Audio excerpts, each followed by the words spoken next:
Hello everybody and welcome to Parks Bros. It's Drew here, and I have had something stuck on my mind in the past week or so, ever since Intamin had released that they are opening 2 coasters in 2021 in Europe that are absolutely bonkers. And I just wanted to talk about how we might be in the second coaster war.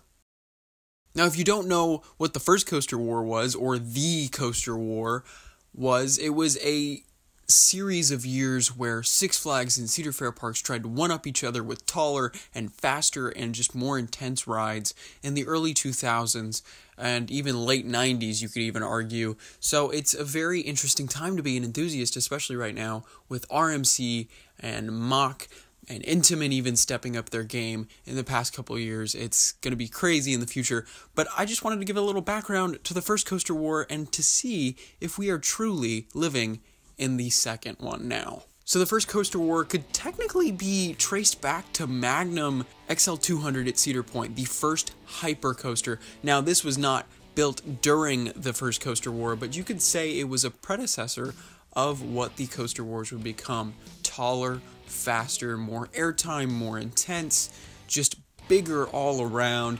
And this being the first hypercoaster really changed how a lot of coasters were to be thought of in the coming years, just because the 200-foot mark was reachable now. So it really opened the floodgates for the insanity that would pursue over the next decade and a half or so. Now, moving on from Magnum, you had multiple other hypercoasters built, like Desperado, and even some of the Morgan hypercoasters that started to pop up. But I think most people would credit the actual coaster wars starting at the turn of the millennium.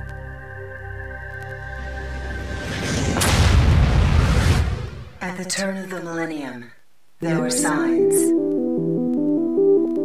Yes, that's right. Millennium Force that opened up in Cedar Point changed the game. It was the first giga coaster in the world, 310 feet tall with a 300-foot tall drop and going over 90 miles an hour. This ride changed coasters just as much as Magnum XL200 did, if not even more so, because it showed we could go taller, faster, more intense, just all around, getting more and more obscenely crazy with every release that came out in the coaster community.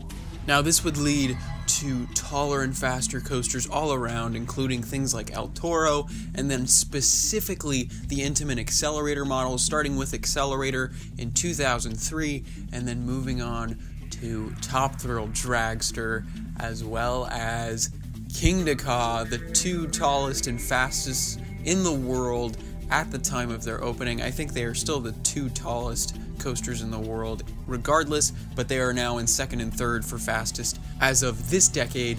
And this really started the cool down of the first coaster war. We had this amazing breakthrough from 2000 to 2005, 2006, where things just skyrocketed in insanity and height and speed and intensity, and even airtime specifically. So it really showed a major change in coaster making development, and also it really showed what these certain theme park and amusement park companies were willing to do to break the bar and raise it way higher than before.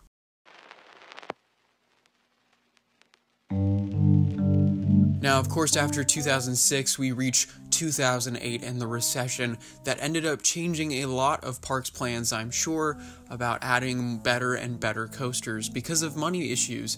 Now, a lot of parks that I know, at least in Southern California, had to change their plans for specific rides or even possibly canceling projects because of the recession hitting them so hard. But after a few years of regaining growth throughout amusement parks, with more people being willing to travel to new parks and be able to visit them more, especially after not having enough during the recession to visit them as much as usual, parks started gaining ground again, slowly but surely, and started new additions around the 2012 season. Now, I mentioned 2012 because this is a very important year.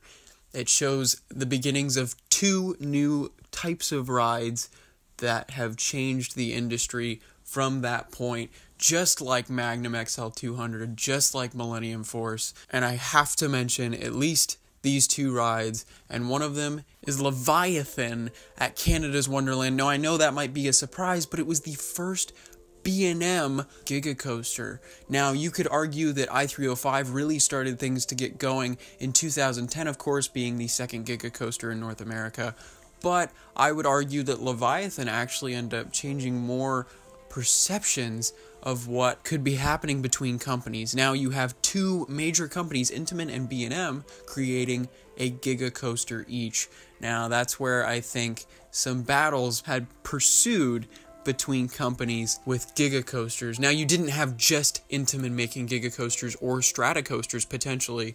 You now have this second company that's stepping in and going, hey, we could do this too, and we'll try and do it better than you. Now, the second coaster I have to mention, absolutely have to mention, even more than Leviathan, is New Texas Giant at Six Flags Over Texas. This was the first ever RMC conversion, and this changed the game arguably more than any coaster in the past decade.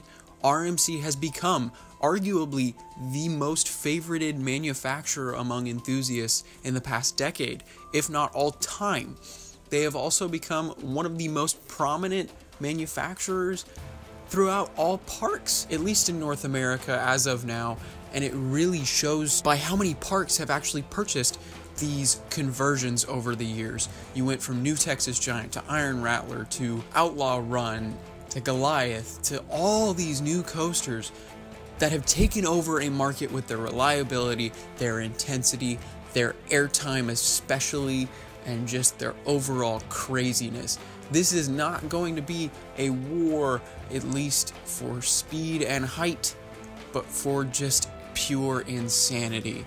Now, we will get into that more later, but I believe that RMC has completely pushed the bar way out of the ceiling with what they can do with coasters, specifically with things like Iron Rattler and Outlaw Run. I mean, Outlaw Run was the first wooden coaster technically to invert more than once, which is absolute craziness. But RMC's coasters have all pushed the bar up a little more. I mean, you could argue from 2012 on, almost every year that they've released a new coaster, you could argue that they have upped their game, especially, as well as the companies around them. Now, of course, RMC has led up into the one, the only, the most talked about coaster this year, Steel Vengeance. Now, Steel Vengeance, of course, is considered, for many people that have ridden it, the best coaster they have ever ridden. And that is after only 1 year of it being open. But if you went back a couple years, you could argue that Fury 325 was the king of the coasters in the world just because of how good it was. Now, that was made by B&M. And of course, the year after that, in 2016, you have the opening of Lightning Rod. And Lightning Rod is still considered today to possibly be the best wooden coaster in the world. Now, you have these battling companies between each other, especially RMC and B&M, at least at the moment, that have been fighting for that top spot, it seems like. But now, as of this past week, we've found out that Intamin has stepped up their game immensely. I mean, Maverick is still considered one of the best coasters in North America, and that was built a decade ago. As of now, I mean, with 2021 right around the corner and these new insane attractions that are opening up for Intamin in Europe, I personally believe that we are in the midst of a second coaster war. So many companies have stepped up their game to immense levels that it's gotten absolutely amazing to be an enthusiast at this time. We've seen so many new coaster models pop up in the last year alone. I mean, considering the Raptor models, as well as the Extreme Spinner models from Mach, as well as new train types, new flat rides, new everything. Everyone is stepping up their game as of right now because more people are visiting parks, at least it seems, in the past couple of years than, of course, during the recession. But man, oh man, I totally believe that we are in the midst of a second coaster war. We have seen every company come up to the plate and try and outdo the others just for their extreme prowess, I suppose, just because they want to be the ones on top. Because it is a business. I mean, if you're going to be running a business, you want to be on top. And to do that nowadays, you've got to come up with something absolutely insane and just crazy idea that comes to your head, make it crazier. And I totally think that we've gotten to a point where RMC specifically has stepped up everyone else's game. Now you have SNS coming out with Steel Curtain and Max Force, which are going to be record-breaking attractions, which hopefully will be insanely good, with Steel Curtain having the potential to being a top 5 coaster in North America, I would say. And just this absolute change in thought from traditional is better and just taller and faster every time to smaller and better airtime is considered better a lot of the time now. Now, not always, of course, with Fury 325 and I-305 and bigger coasters like Steel Vengeance as well, but it just goes to show you that innovation is everywhere, absolutely everywhere at this time in the theme park and amusement park industries, and I can't wait to see what happens in the next 5 years, let alone year. I mean, heck, we've got some of the biggest things coming to amusement parks in the next year alone, which I am absolutely stoked for, and I hope you are as well. Now, I'm going to put a poll right now. What do you guys think? Do you think the second coaster war is upon us, or do you think it's just some innovation that's happening and not really a coaster war like it was in the early to mid-2000s? Let me know. I'm really interested to see what you guys think, and of course, as always, we'll see you on the next ride.